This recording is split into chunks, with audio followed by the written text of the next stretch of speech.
perihal Habib, saya akan terus menyuarakan kebenaran begitu. Selama tidak ada yang menggarai, tidak ada yang mendahului, dia akan santai, diam begitu. Jadi diskusi tadi alhamdulillah enak, tidak ada caci maki. Terus saya pun juga mengingatkan ke mereka, tolonglah untuk tidak menganggap mereka cucu Nabi 1 minggu saja. Kalian belajar dengan tekun, cari ajaran-ajaran Ba'alawi yang menyesatkan itu. Mereka tidak mau. Ya sudah, kalau 1 minggu tidak mau, 1 hari saja, anggap mereka bukan cucu Nabi, malah ketawa mereka. Itu yang ingin saya sampaikan kepada kawan-kawan, bahwasanya masih banyak pondok-pondok pesantren yang memilih diam terhadap kemungkaran yang sudah jelas nyata. Jadi tugas kita bagi teman-teman yang sudah memahami tentang konteks polemik nasab ini, jangan ragu-ragu ketika di dalam grup ada yang sampai mencetuskan atau menyampaikan perihal tentang Habib, memuji-muji Habib, langsung serang 10 kali lipat. Nggak usah kalian sungkan. Jangankan kawan, bahkan saudara saya sendiri yang saya hormati satu-satunya orang, itu aja kita bereskan. Apalagi cuman kawan begitu teman-teman. Keren. Siap ya? Keren. Terima kasih, itu aja Mas Raden, monggo dilanjut. Tak tambah 1 menit aja ya Mas Raden. Silakan. Jadi apa yang disampaikan Mas Halim itu sangat luar biasa. Itu fakta yang terjadi di semua daerah.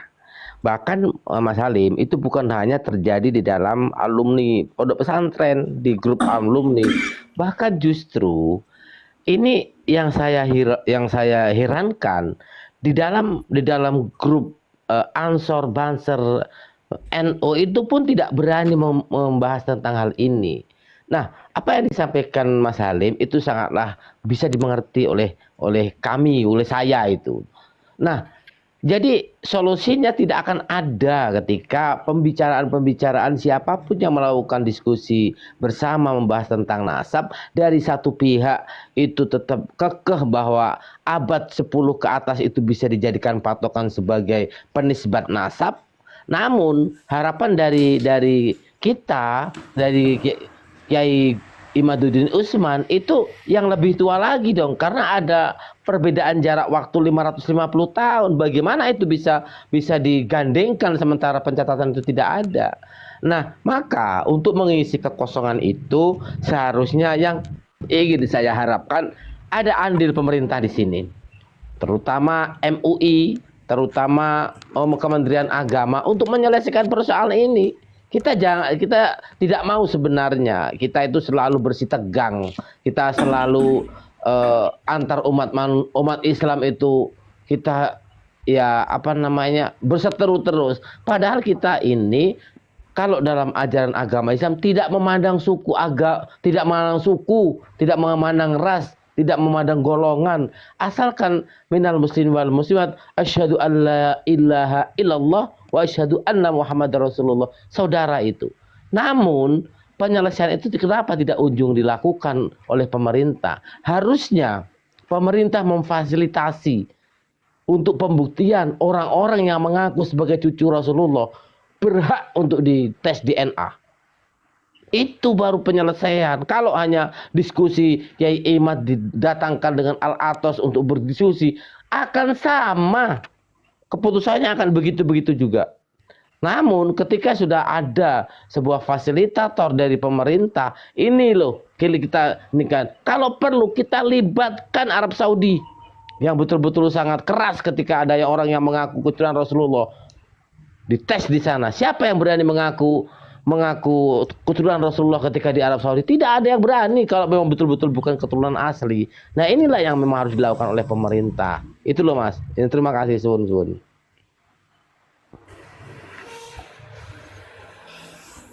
Mantap Bang Adin.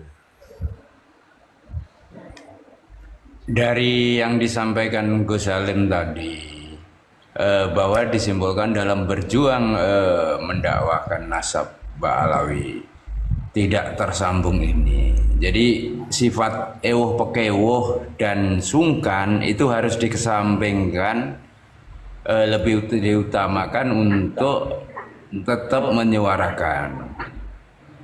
Itu mungkin ya Gus. Betul, betul.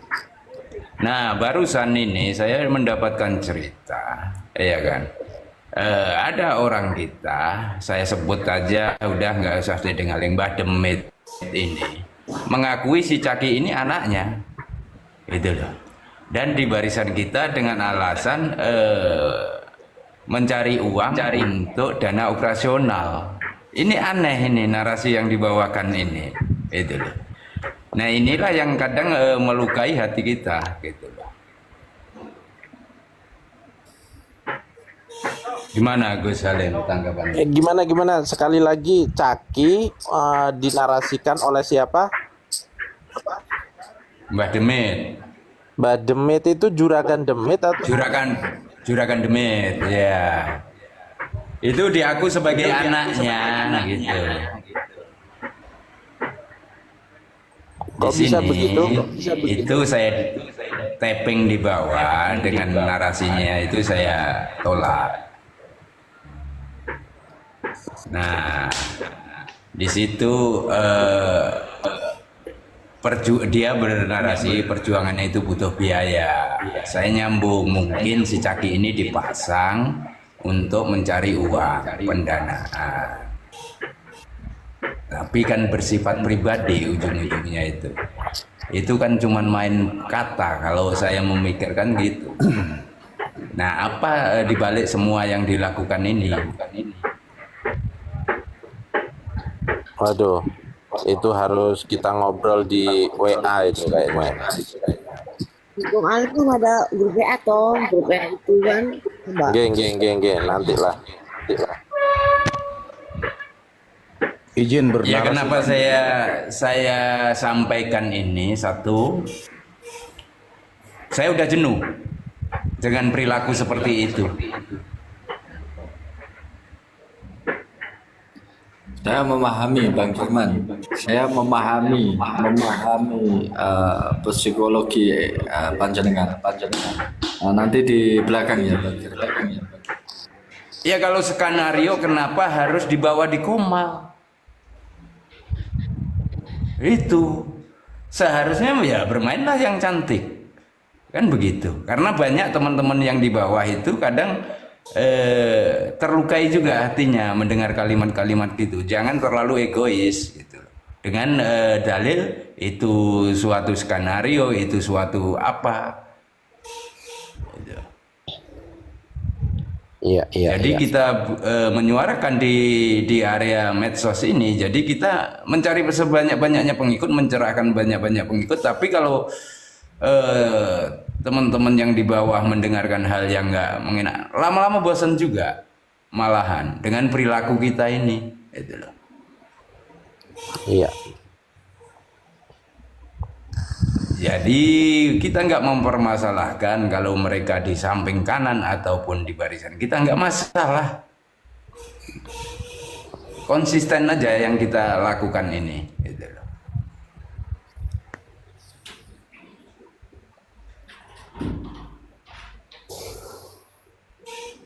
Jadi gini Bang, Monggo. kalau saya itu melihat terkait dengan polemik nasab ini kan lebih akademik gitu. Bahwa sebenarnya apa yang disampaikan atau tesis dari Kiai Imad itu kan unsurnya kan kebenaran ilmiah dan melakukan multi approach kan, berbagai pendekatan gitu.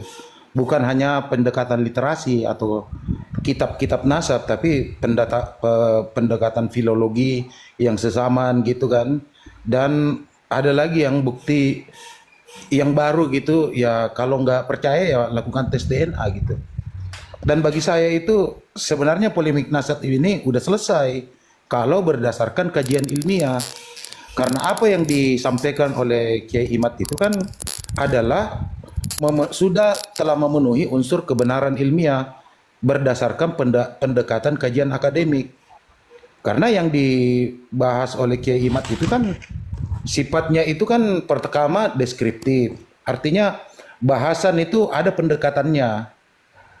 Dan ulasan-ulasan dari bab ke bab itu kan sudah mencerminkan bahwa memang tesisnya itu memang dilakukan dengan kajian akademik begitu. Yang kedua itu kebenaran ilmiahnya itu kan buktinya faktual gitu.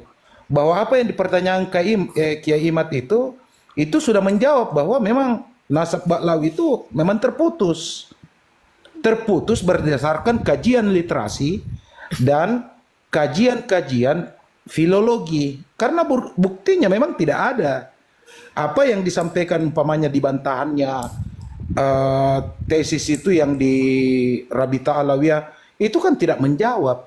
Dan kalau kita ini umpamanya seorang akademisi tahu bahwa itu jawaban itu kan sumir semua, tidak ada yang masuk ke poin yang diutarakan oleh Kiai Imad. Dan yang ketiga itu kan tentatif, artinya kebenaran yang dilakukan oleh Kiai Imad itu kan sementara. Sementara sepanjang tidak ada bantahan gitu. Jadi mungkin memang kalau umpamanya kalau di wilayah akademik itu sudah selesai menurut saya. Yang jadi masalah itu memang kalau umpamanya ranahnya itu sifatnya umpamanya kajian-kajian yang berbasis kitab di pesantren-pesantren. Karena orang itu pasti penasaran kan ngelihat itu. Tapi bagi saya nggak, dengan adanya tesis Kiai Imad itu 100% itu udah rungkat. Karena apa? Satu aja, hal-hal yang seperti itu tidak mungkin ini kita 3 tahun ini menunggu jawaban yang pasti, ada tidak antitesis yang betul-betul koheren dengan kajian dari Kiai Imad, dan itu kan tidak dijawab. Makanya juga yang bagi saya itu artinya kita tidak bicara dari wilayah akademis, tesis itu saya pikir udah selesai. Artinya kalau 3 tahun kita menunggu ada kajian yang bisa membantah tesisnya Kiai Imad itu tidak mungkin lah bagi saya. Karena namanya kitab literatur itu orang bisa bohong tetapi tidak bisa membohongi kalau kajian ilmiah, Pak.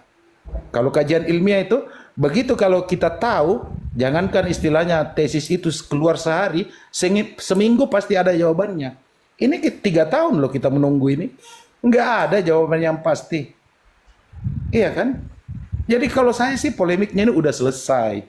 Sekarang itu kita alhamdulillah sisa mensosialisasikan ke kalangan-kalangan bawah yang masih fanatik dengan Ba'lawi Jahannam. Ini Ba'lawi Jahannam ini saya pinjam ya kata-katanya Qori itu kan dulu selalu bilang Ba'lawi Jahannam. Aku pinjam ini kata-katanya. Nah, iya kan seperti itu. Jadi bagi saya itu tesis Kiai Imad itu sudah selesai dan tidak ada antitesis yang dengan dalil argumentatif yang bisa membantah itu. Makanya saya bilang kemarin itu kan gampang banget loh. Kalau memang bisa dibantah, kan Kiai Syarif itu sudah nantang. Waktu ditanya sama si Habib itu kan di YLC, dikatakan kalau mau saya siap menghadirkan Kiai Imad. Kalau memang itu dia mau, udah dari kemarin-kemarin itu sudah dipersiapkan. Tapi saya yakin memang tidak ada bantahan itu. Karena saya yakin ini harus kita tahu loh. Orang kalau dari dunia akademik semakin lama dipendam itu, semakin pintar pembuatnya. Kiai Imad itu semakin menguasai tesisnya ini. Saya yakin itu. Iya, pasti. Iya. Karena dia sudah tahu, dia sudah memprediksi bahwa apa yang disampaikan itu memang tidak ada bantahan. Lagian kan jangan salah paham loh. Nasab Ba'lawi itu tidak pernah diisbat. Ingat itu. Tidak ada yang mengisbat itu. Makanya dikatakan terputus. Karena memang tidak pernah diisbat. Siapa yang mengisbat coba? Iya kan? Ya. Yang ada itu syarat. Syarat isbat. Iya, dia memenuhi persyaratan. Tetapi yang menentukan bahwa dia pernah diisbat tidak pernah. Itu kajian. Makanya saya bilang kajian Kiai Imad itu betul-betul memenuhi dasar-dasar kebenaran ilmiah dalam dunia akademik. Makanya kalau diadu, saya yakin Baklawi Jahanam itu pada minder semua. Nah, Iya, begitu Bang. Saya pikir cukup Bang. siap. Ini mencari ketenangan ini loh. Ya, ini ada mencari ketenangan, katanya bukan tesis tapi kebencian. Terus kemudian dia mengatakan bahwa tidak ilmiah tesisnya. Nah, ini mencari ketenangan, silakan dibuka mic-nya. Kita diskusi yang enak ya. Silakan mencari ketenangan, dibuka mikrofonnya. Atau cuman omon-omon doang? Nggak ada ilmu, nggak ada dalil, nggak ada hujah.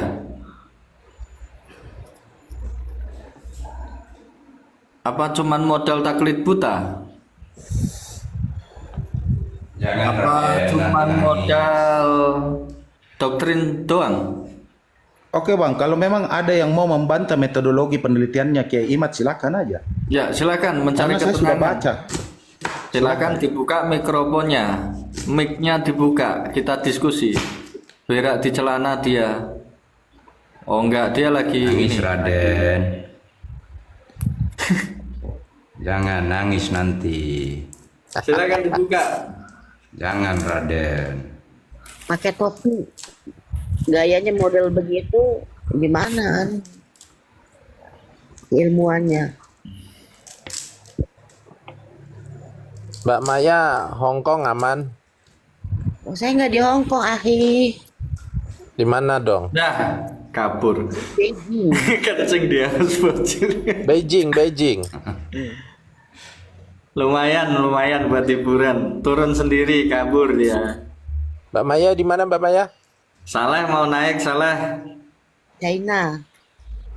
Iya, Assalamualaikum warahmatullahi wabarakatuh. Soalnya ini orang kita. Waalaikumsalam warahmatullahi wabarakatuh. Mbak Maya ada di mana Mbak Maya? Di Beijing. Oh, Beijing. Lanjut Bang Soleh. Gini, itu masalah tesis Kiai Imad itu tidak bisa dibantahkan oleh kaum Baklawi karena Baklawi tidak pernah tersambung ke nasab Kanjeng Nabi Muhammad Sallallahu Alaihi Wasallam. Allahumma sholli wa sallim wa barik alaihi wa ala alihi wa sahbihi. Karena tadi begini Bang, saya dengar kalau misalkan si Baklawi ngotot, yaitu harus pemerintah harus ikut andil yang terkait itu. Contoh Menteri Agama, NU, pemerintah harus memfasilitasi itu Bang.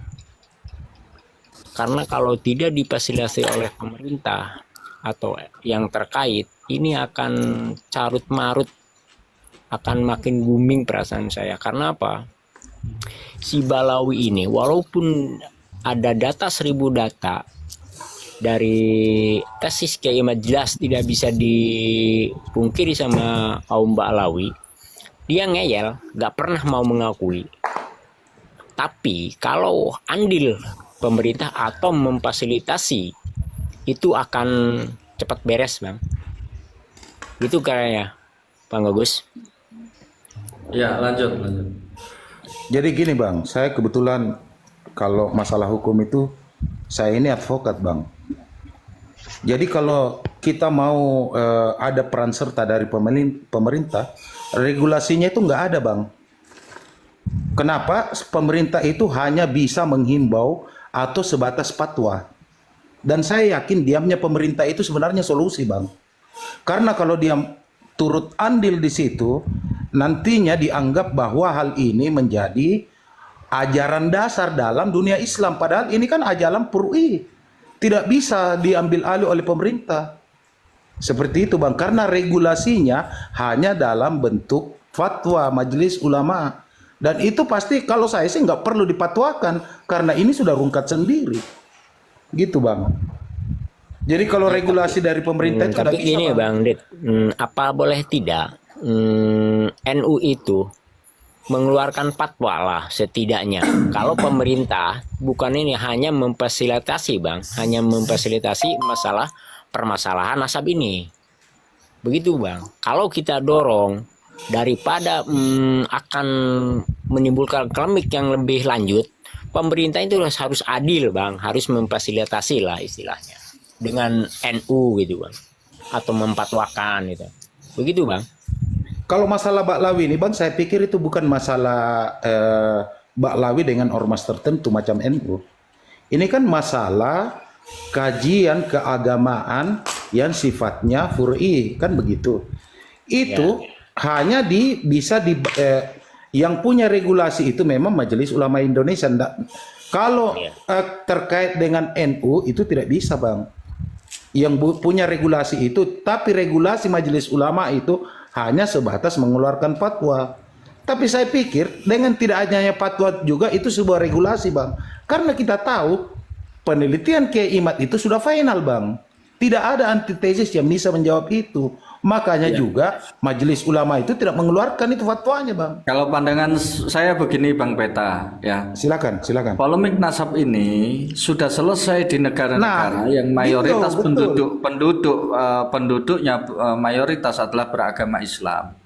Di Timur Tengah misalkan sudah selesai dengan polemik nasab ini. Jangan jauh-jauh, di Malaysia pun ya, para habaib Ba'alwi ini tidak berani mengaku sebagai keturunan Nabi. Kenapa? Karena sudah mempunyai regulasi, peraturan perundang-undangan ya, yang tegas di sana. Barang siapa saja yang mengaku sebagai siapa saja ya, bukan hanya dari Ba'alwi saja. Siapa saja yang mengaku sebagai keturunan Nabi, maka dia harus bisa membuktikan di persidangan melalui pengadilan dan dilengkapi disertai dengan tes DNA.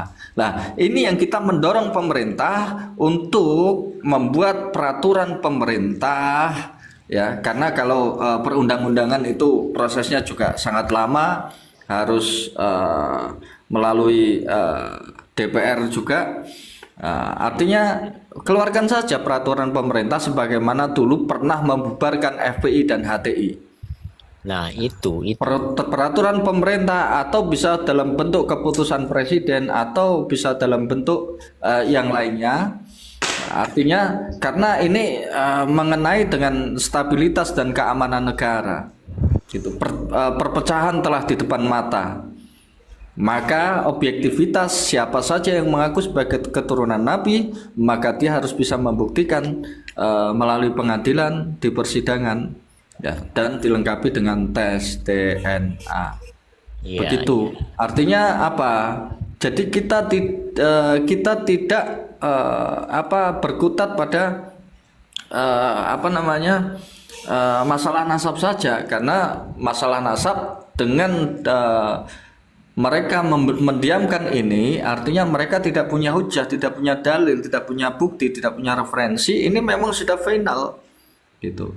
Tetapi urusan-urusan seperti urusan nasionalisme, urusan-urusan caci maki, hinaan, fitnah, kita dituduh PKI ternyata mereka yang PKI, kita dituduh Syiah ternyata mereka yang Syiah, kita dituduh Wahabi ternyata mereka yang Wahabi. Ini harus diselesaikan demi stabilitas keamanan negara.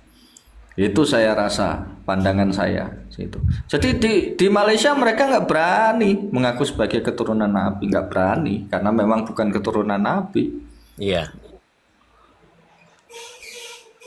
Itu yang sedang kita dorong terus, dan insya Allah kita juga menunggu ya kejutan dari Bapak Presiden Haji Raden Prabowo.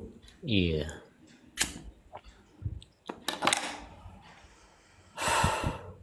Jadi untuk nasabnya sudah final, sudah selesai, mereka sudah memang bukan keturunan Nabi. Benar. Tetapi untuk membatasi daripada pergerakan-pergerakan siapapun ya yang mengambil keuntungan atas nama keturunan Nabi, ini yang tidak dibenarkan dari golongan manapun dan siapapun.